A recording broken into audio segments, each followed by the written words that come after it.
భారతదేశంలో ఆ రోజుల్లో ఏ ముఖ్యమంత్రి చేయని విధంగా ఒక సంక్షేమ విప్లవం తీసుకొచ్చిన వ్యక్తి శ్రీ ఎన్టీ రామారావు గారు. అధికారంలోకి వచ్చిన తర్వాత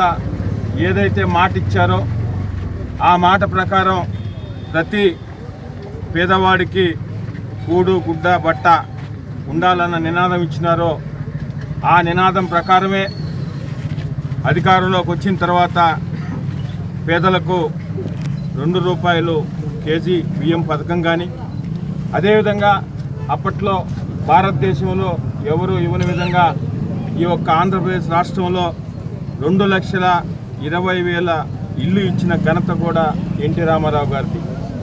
ఏదైతే ఆయన ఆశయాలు ఆయన ఆలోచనలు ఉన్నాయో అవన్నీ కూడా ఈనాటి తెలుగుదేశం పార్టీ జాతీయ అధ్యక్షులు గౌరవ ముఖ్యమంత్రి నారా చంద్రబాబు నాయుడు గారు అప్పటి నుంచి కూడా ఇప్పటిదాకా ఆయన విధానాన్నే కొనసాగిస్తూ తెలుగుదేశం పార్టీ ఎన్ని ఆటుపోట్లు ఉన్నా ఎన్ని ఇబ్బందుల్లో ఉన్నా ధైర్యంగా నాయకులకు కార్యకర్తలకు ధైర్యాన్ని ఇస్తూ పార్టీని నడిపించిన వ్యక్తి గౌరవ ముఖ్యమంత్రి చంద్రబాబు నాయుడు గారు. అదేవిధంగా మూడో తరం వ్యక్తి యువనేత శ్రీ నారా లోకేష్ గారు ఎప్పుడూ లేని విధంగా 1,000 మంది సభ్యత్వాలు చేయించి కార్యకర్తల సంక్షేమం నిధి ఏర్పాటు చేసి తెలుగుదేశం పార్టీకి ఒక భరోసా కార్యకర్తలకి నాయకులకి అందరికి కూడా ఇచ్చిన వ్యక్తి నారా లోకేష్ గారు. భవిష్యత్తులో కూడా తెలుగుదేశం పార్టీని నడిపించడానికి అటు నారా చంద్రబాబు నాయుడు గారు కానీ యువనేత నారా లోకేష్ గారు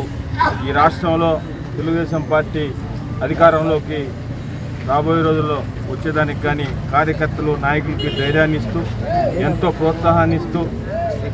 అన్ని విధాల నాయకుల్ని కార్యకర్తల్ని అదేవిధంగా ప్రజలకి అండదండలుగా ఉంటున్న అందరికి కూడా శుభాకాంక్షలు తెలియజేస్తూ రాబో రోజుల్లో కూడా నెల్లూరు రూరల్ నియోజకవర్గంలో శాసనసభ్యులు సేదరెడ్డి గారు మిగతా నాయకులు కార్యకర్తలు అందరి ఆధ్వర్యంలో